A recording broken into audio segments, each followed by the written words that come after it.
हर खबर पर होगी आपकी पकड़। डाउनलोड कीजिए एबीपी लाइव ऐप। कांग्रेस अध्यक्ष सोनिया गांधी ने मोदी सरकार के ऊपर बड़ा हमला किया है। सोनिया गांधी ने साफ तौर पर कहा कि मोदी सरकार अभी तक तो विपक्षी नेताओं की आवाज दबाती थी, लेकिन अब तो जो आम जनता भी अगर कोई शांतिपूर्वक प्रदर्शन करती है तो उनके खिलाफ भी देशद्रोह का मामला दर्ज हो जाता है, उनको भी देशद्रोही करार दे देती है। हमारे साथ मौजूद हैं नकवी साहब, केंद्रीय मंत्री हैं। सर, आप लोगों की सरकार अभी तक विरोधियों की अब तो जो है आम जनता की भी आवाज दबा रही है, ये कहना सोनिया गांधी का। देखो भैया, ये सामंती अहंकार, जिस पार्टी के संस्कार हों उस पार्टी की नेता अहंकार के बारे में प्रवचन कर रही हो, ज्ञान दे रही हो, इससे ज्यादा मजाक नहीं हो सकता। कांग्रेस पार्टी अहंकार की बात छोड़िए, अहंकार की अराजकता की पराकाष्ठा कर चुकी है और करती रही है। आज भी कांग्रेस पार्टी वेंटिलेटर पे है, लेकिन उसका अहंकार एक्सीलेटर पे है। आप देख लीजिए उसका पूरा चाहे वो उनके पुत्र हों, चाहे पुत्री हों, चाहे खुद माता जी हों उनकी, और जी अहंकार की बात करते हैं। 10 सालों तक मनमोहन सिंह जी जैसे शरीफ आदमी का अपमान कितनी बुरी तरह से किया। ये क्या थी? शालीनता थी कांग्रेस पार्टी की या सोनिया गांधी जी की? कांग्रेस पार्टी ने चंद्रशेखर जी को कुर्सी से हटा दिया, क्या शालीनता थी ये? चरण सिंह को जो है वो पहले उनको प्रधानमंत्री बनाते हैं, उसके बाद उतार देते हैं, ये शालीनता थी? देवगौड़ा जी हों, गुजराल साहब हों, एक लंबी श्रृंखला है।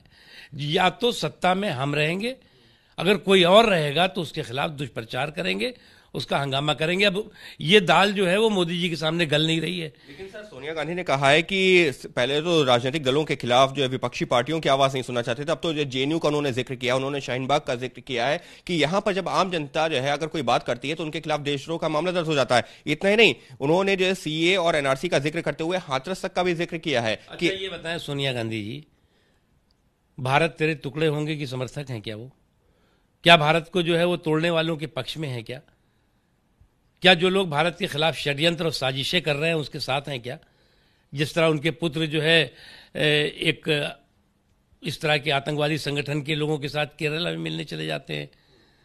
इनकी पार्टी जो है वो एक जमाते इस्लामी के साथ गठबंधन समझौता कर लेती है। तो ये जो एक रेडिकल रेस के चैंपियन बनने की कोशिश हो रही है, उसका एक ही है, कोई अहंकार उनकार की बात नहीं है।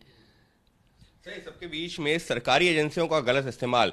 सोनिया गांधी ने यह कहते हुए हमला किया है कि विपक्षियों के ऊपर हमला करने के लिए, दबाने के लिए सरकारी एजेंसियों का भी गलत इस्तेमाल होता है, फिर चाहे वो सीबीआई हो, ईडी हो। एक बात है, हम कांग्रेस पार्टी के तरह जिस तरह से इन्होंने गलत इस्तेमाल करके अपने राजनीतिक प्रतिद्वंदियों को बर्बाद किया, इस तरह से मोदी जी की सरकार न कर सकती है, न करेगी, क्योंकि मोदी जी की सरकार एक समावेशी सोच के साथ, एक ईमानदार सोच के साथ काम करने वाली है।